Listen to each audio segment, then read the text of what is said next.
Alright YouTube, we're back with another review for you. This time we're looking at Celestial Intelligences by Anathema Publishing. This is the collector's edition of their latest release, and I just finished reading it and wanted to give you some of my impressions and an overview for anybody who may not be entirely sure if this is a book that they want to get. It is written by Greg Kaminsky, and it studies the life and theories, and in some cases practice, of Giovanni Pico Mirandola, also known as Pico. And he was an Italian philosopher from the late 1400s and combined a lot of ideas of Jewish mysticism and Christianity, mainly Kabbalah and Jacob's Ladder, which he tried to morph with the Tree of Life, or the Sephiroth.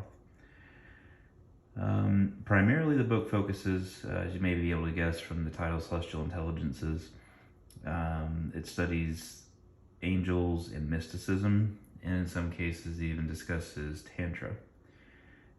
He believed in the hierarchy of angels, with the less common idea that they were to some extent physical beings, and his goal was theosis, or metamorphosis from human to divine, similar to Enoch into Metatron. Now, I wanted to start, after the little introduction, to give you a look at the binding and the quality of this book. Anathema has once again produced an amazing example of occult book binding and quality.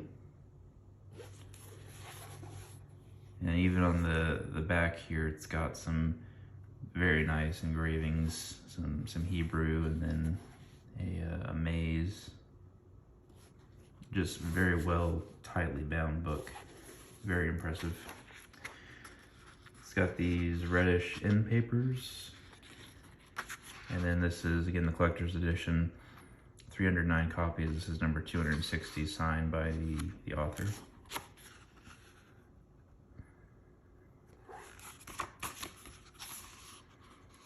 There's a picture of the,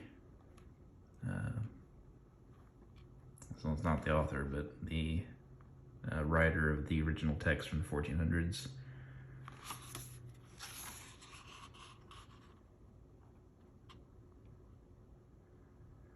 And just a lot of very nicely done graphics and some drawings throughout this book. Very common with Anathema.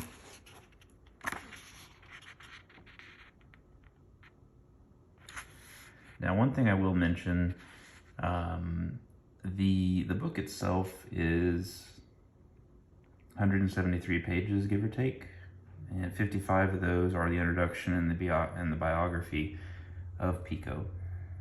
And the second half of that biography I found to be a little bit dry, to be honest.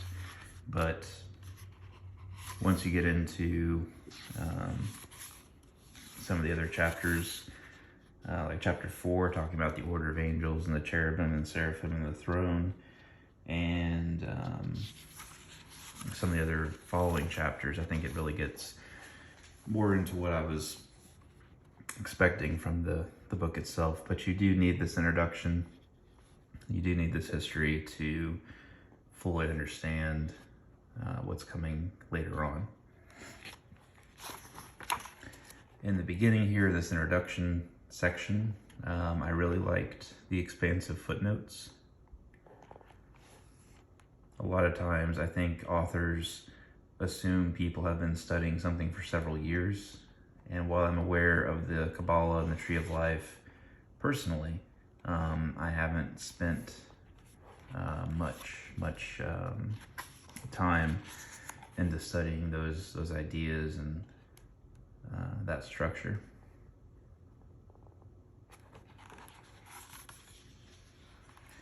Another thing I really liked along those same lines that I just mentioned is the definition of terms. And I've always wondered the different spellings and what that means, and the book does a really good job of explaining all that. And then some other terms you would want to know as well for this book. And then it really dives into Pico and the Kabbalah, and really kind of where the book starts to get a little bit deeper into the overall subject.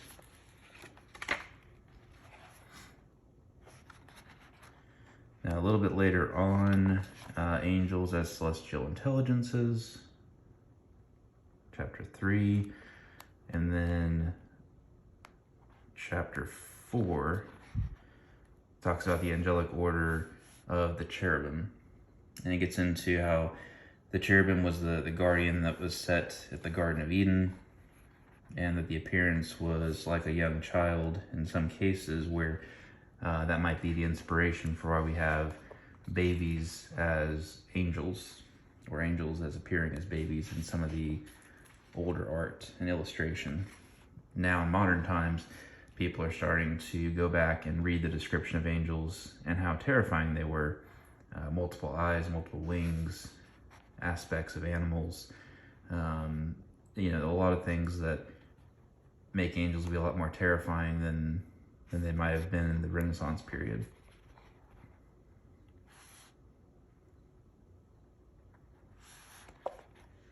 Now, cherubim means fullness of knowledge or outpouring of wisdom, and in the Kabbalah they are rank 9 of 10 in the rank of angels according to Zohar 133, and represent the gateway to the divine. Now, Metatron, formerly Enoch, is said to be a cherubim in some circles. So if you work with archangels or planetary energy and Metatron, you will be familiar with these ideas. Now, the main point of this book is that Pico himself believed that if man were to learn to emulate angels in their beliefs and their actions, that mankind could attain some form or higher state of being while still alive, or even experience part of heaven while being alive, if, again, they emulated angels to that extent. And that's really what he was studying. He believed in magic, but he thought that it was half demonic and half natural philosophy. And while I don't come to the same conclusions as Pico, it's very interesting to read, and it delves quite deep into Kabbalah.